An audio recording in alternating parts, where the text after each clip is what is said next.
शिवकांत जी, अब सरकार ने एक बार फिर से उस चीज को दोहराया, पहले भी ये बात कही थी और अब फिर कहा है कि ठीक है सब कुछ उन्होंने जो भी कहा, लेकिन हम अपने हितों की अनदेखी करके आपके साथ आगे नहीं बढ़ेंगे। उस हितों की अनदेखी की मैं बात कर रहा था कि ये संबंध जो है अब भारत को मैनेज करना पड़ेगा।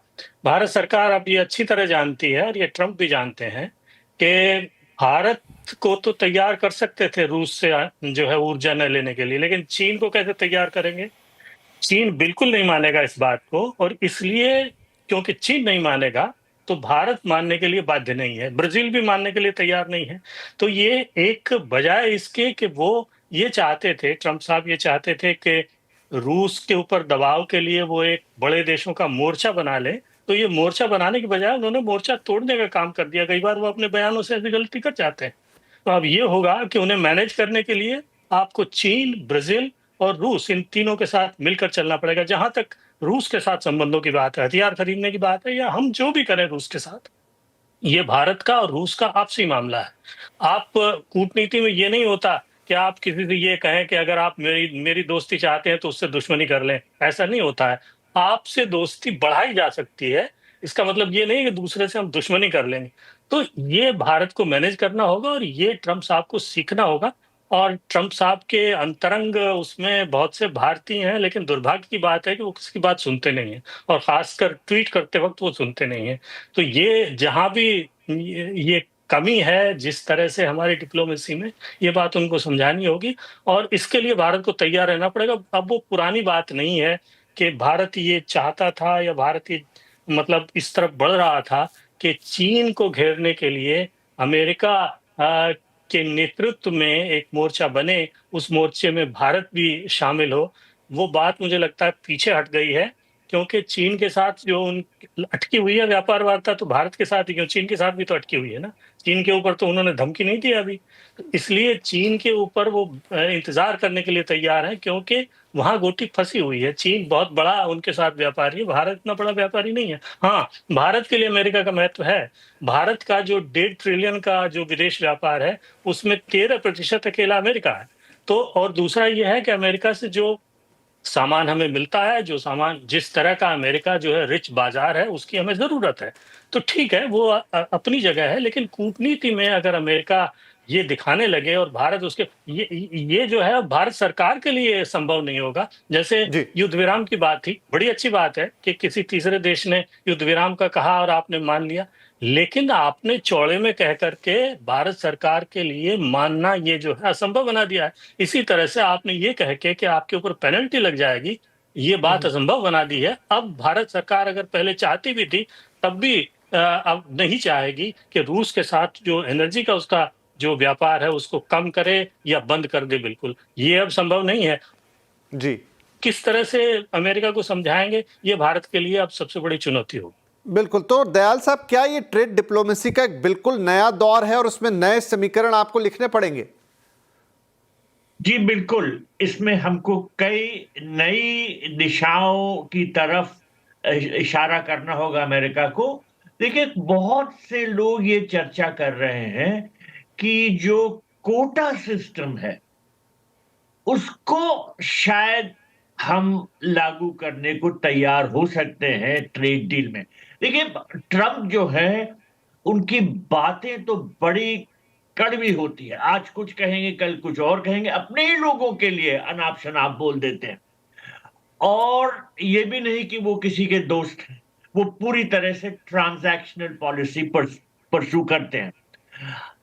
एक जमाना था, देखिए, पाकिस्तान के लिए उन्होंने कहा था कि अमेरिका ने पाकिस्तान को बिलियंस ऑफ डॉलर्स दिए और पाकिस्तान ने जवाब में सिर्फ झूठ और फरेब दिया। लेकिन आज उसी पाकिस्तान के जो आर्मी चीफ हैं उनको बुला के वो अपने साथ लंच करा रहे हैं। और अब बात पूरी सामने आ रही है, जब पाकिस्तान के प्रेसिडेंट ने जनरल कुलूरी, जो अमेरिका के बड़े जनरल हैं, उनको निशाने इम्तियाज से नवाजा। क्यों किया? क्योंकि अमेरिका को पाकिस्तान ने अपने बेसिस इस्तेमाल करने की इजाजत दी थी। तो क्या हो रहा है बिहाइंड द सीन्स, इसको पूरी तरह से समझने में हो सकता है कुछ देर हो रही है। लेकिन इसमें कोई दो राय नहीं हो सकती कि जो भारत सरकार ने ये स्टेटमेंट दिया है, ये बिल्कुल उचित है, बिल्कुल सही है, और ये दिखाता है कि हम अपने देश को हितों के जो देश के हित हैं, इनको त्यागने के लिए तैयार नहीं है।